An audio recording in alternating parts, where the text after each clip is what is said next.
15 years old. Yeah.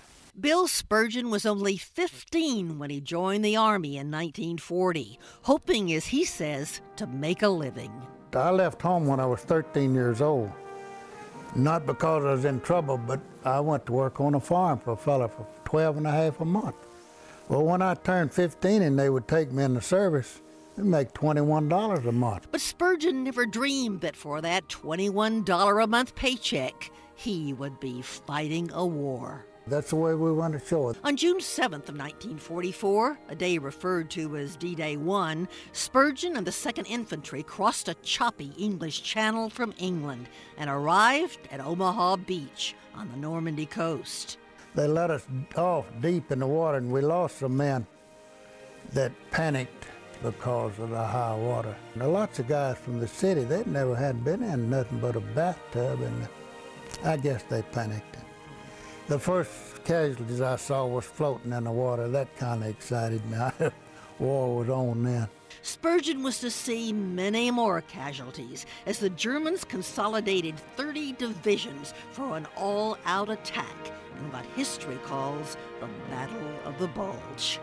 Battle of the Bulge was the roughest one we had because of the weather and because we got overrun by big tanks. We didn't have nothing to fight the big tanks with. And evidently, the Germans knew that. We were just an infantry outfit, and they hit the weakest place, and we just got overrun real bad, and we lost lots of men.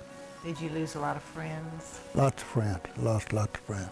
With skies so overcast American planes couldn't fly, the Germans, with their giant tanks and overwhelming forces, almost changed the outcome of the war. Almost. The biggest thing that I believe the weather changed and our Air Force could come in and knock out the big tanks, which we couldn't control.